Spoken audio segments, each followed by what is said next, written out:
Hi friends, welcome to my YouTube channel Sanjay academy. कैसे हैं आप सभी लोग? आई होप बहुत मस्त होंगे, अच्छे से अपने एग्ज़ाम की तैयारी कर रहे होंगे।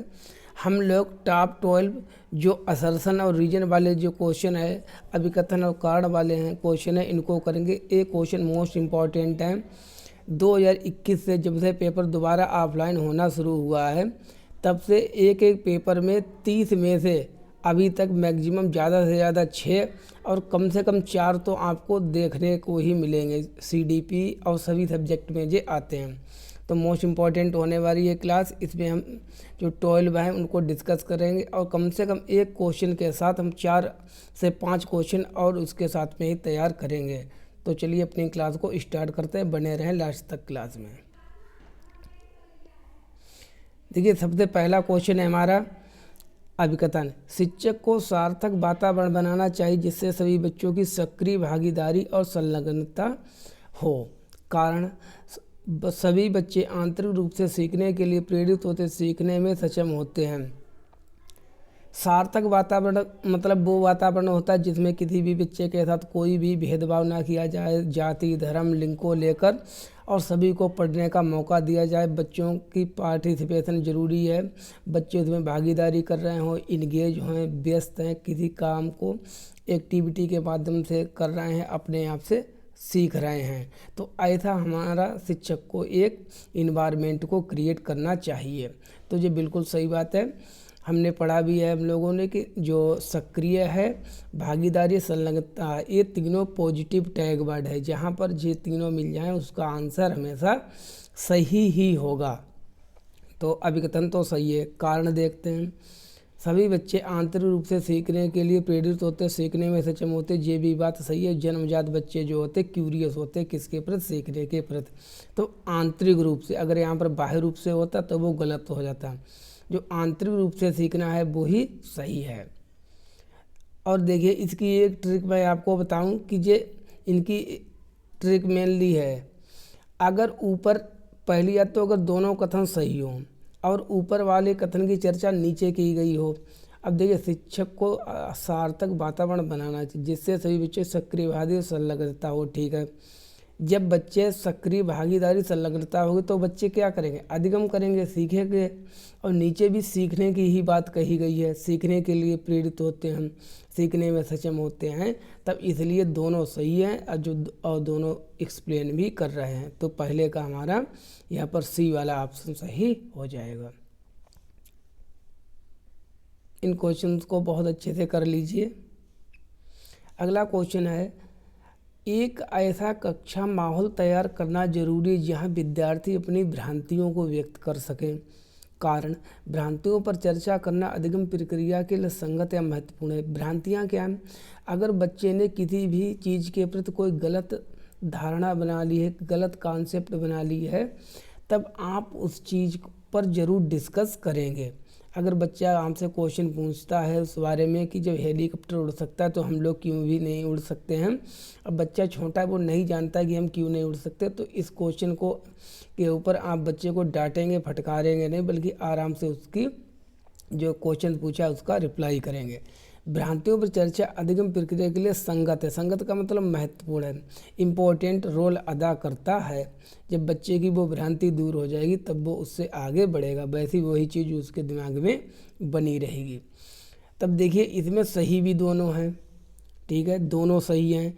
और ऊपर भी भ्रांतियों की चर्चा है, नीचे भी भ्रांतियों की चर्चा, तब एक कथन व्याख्या भी करेगा।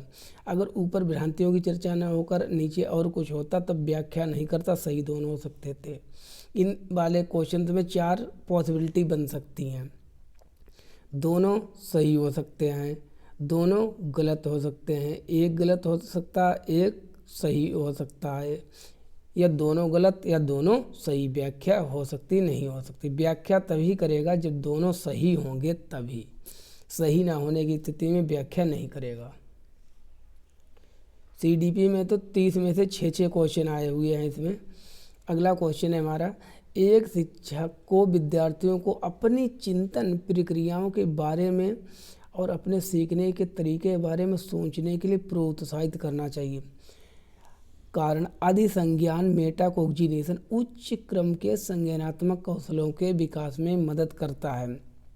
अब पहला जो कथन है हमारा अभिकथन है, अपनी चिंतन प्रक्रियाओं के बारे में और सीखने के तरीके में। इसका मतलब होता है थिंकिंग अबाउट थिंकिंग, अपने जो सोच रहे हैं उसके ऊपर भी सोचना, काम करना कि जो मैं सोच रहा हूँ कि किस तरह से मुझे सीटेट का पेपर करना है, कैसे मुझको एग्ज़ाम में हाल में बैठना है, किस प्रकार से पेपर को कहाँ से शुरुआत करनी, तो इसके भी ऊपर से सोचना। तो सोचने के भी ऊपर सोचना मतलब अपने बातों को ही रिव्यू करना, क्या हम सही सोच रहे हैं या गलत सोच रहे हैं। तो उसको हम क्या कहते हैं, उसको अधिसंज्ञान कहते हैं, इनडायरेक्टली उसको अधिसंज्ञान कहते हैं। कारण में सीधे अधिसंज्ञान शब्द आ गया है, तो अधिसंज्ञान उच्च क्रम के संज्ञानात्मक कौशल के विकास में मदद करता, तो बिल्कुल ये मदद करता है। और ऊपर भी अधिसंज्ञान की ही बात की गई है, इसीलिए हमारा तीसरे का ए वाला सही है।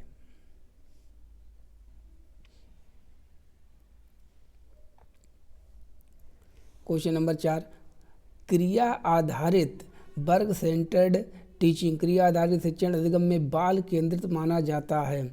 शिक्षक की शिक्षण अधिगम प्रक्रिया में कोई भूमिका नहीं होती है। क्या शिक्षक की सीखने में बच्चों की कोई भूमिका नहीं होती? ये बात बिल्कुल गलत है, शिक्षक की महत्वपूर्ण भूमिका होती है। तो ये तो ऐसे ही गलत हो गया। ऊपर कहते हैं चाइल्ड वर्ग सेंटर्ड एजुकेशन, मतलब क्रिया आधारित, मतलब क्रियाओं के माध्यम से, एक्टिविटी के माध्यम से सिखाने को बाल केंद्रित माना जाता है। हाँ सही है। तो तर्क तो जब तर्क गलत हो जाएगा तब देखिए 2 ऑप्शन तो ऐसे ही हटा सकते हैं हम, क्योंकि दोनों सही है नहीं, तो 2 ऑप्शन तो 50% तो गलत हो गया। अब सी और डी हमारे पास 2 ऑप्शन बचे हैं, तो ए सही है और आर गलत है, इसलिए चौथे का हमारा तीसरा सी सही हो जाएगा।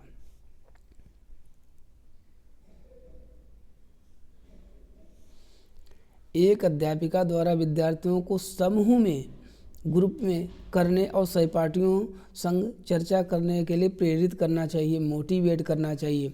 अधिगम एक सामाजिक प्रक्रिया है। अधिगम का मतलब सीखना, सीखना एक सामाजिक प्रक्रिया। ये बात किसने कही है? ये बात वाइगोट्स्की जी ने कही है। Learning is a social activity, बिल्कुल सही है। ऊपर क्या है? सोचने के लिए सहपाठियों में, समूह में काम करने और संग चर्चा करने के लिए प्रेरित करना चाहिए। बिल्कुल चर्चा करनी चाहिए, तभी तो हम लेव वाइगोट्स्की को फॉलो करेंगे। अब देखिए, ऊपर सहपाठियों द्वारा सीखेंगे तो सहपाठी भी क्या है, एक समाज का ही निर्माण करते हैं। और नीचे भी सामाजिक प्रक्रिया की बात की गई, दोनों सही भी हैं, तो इसीलिए 5वें का हमारा ए वाला सही हो जाएगा। क्वेश्चन नंबर 6, एक ऐसी कक्षा जिसमें विविध माने अनेक सामाजिक आर्थिक प्रक्षेपों से संबंधित विद्यार्थी हैं, वहाँ अध्यापिका को मानकीकृत पाठ्यक्रम के इस्तेमाल से बचना चाहिए। कारण बच्चे बहुत अच्छे से सीखते हैं जब वे बाह्य रूप से प्रेरित होते हैं। देखिए, हमने आपको हमेशा बताया कि जो मानकीकृत शब्द है वो निगेटिव है, वो हमेशा गलत होता है। बट रुकिए, पूरा पढ़िए क्वेश्चन। मानकीकृत का प्रयोग नहीं करना चाहिए, निगेटिव प्रश्न है, बचना चाहिए, बिल्कुल हमको बचना चाहिए। तो ये तो ऐसे ही देखते खन सही होगा, गलत नहीं होगा। क्यों गलत जब होता, अगर यहाँ पर लिखा होता मानकीकृत के इस्तेमाल को करना चाहिए, जबकि है बचना चाहिए। हमको बिल्कुल मानकीकृत का प्रयोग नहीं करना चाहिए, क्योंकि अलग अलग समाज संस्कृति से, आर्थिक स्थिति से गरीब अमीर के बच्चे आए हुए हैं, तब उनको मानकीकृत हमको मानक प्रकार से लेकर नहीं चलना है। तो ये सही हो गया हमारा। बच्चे बहुत अच्छे से सीखते हैं जब वे बाह्य रूप से प्रेरित, बिल्कुल गलत। बच्चे जब बहुत अच्छी प्रकार से जब सीखते हैं जब वो आंतरिक रूप से प्रेरित होते हैं, इंटरनल मोटिवेट होते हैं, तब कथन तो सही है, लेकिन कारण गलत है। तो ए सही है और आर गलत।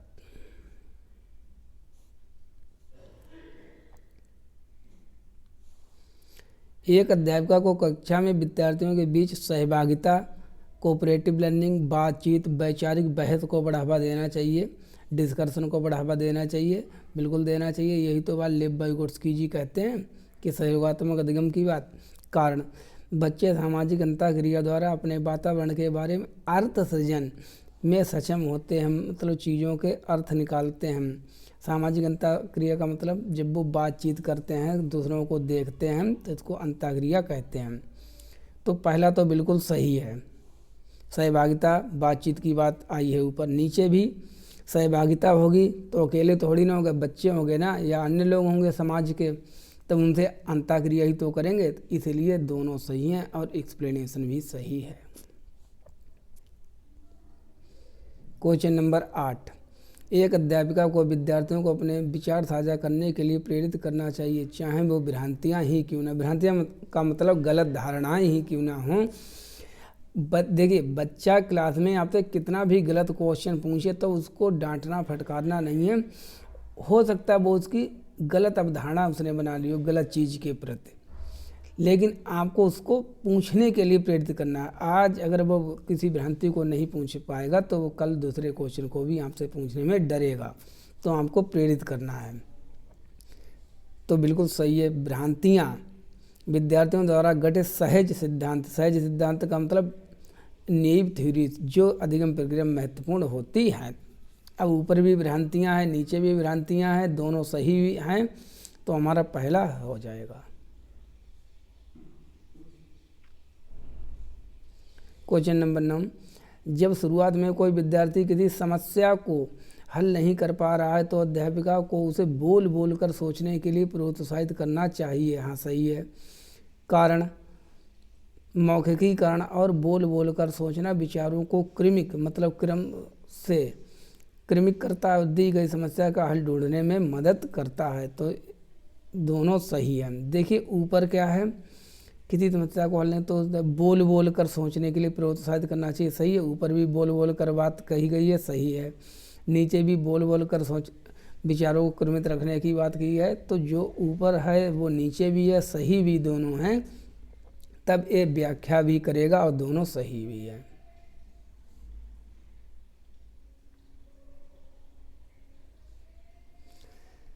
शुरुआती उम्र से ही हमारा मस्तिष्क वास्तविक सांसारिक परिवेशों में जुड़ी विषय वस्तु को सीखने में सक्षम होता है, मतलब योग्य होता है, जो भी हमारे आसपास की चीज़ें हैं, क्योंकि हम जन्मजात ही बच्चा सीखने के लिए अभिप्रेरित होते हैं, मोटिवेट होते हैं।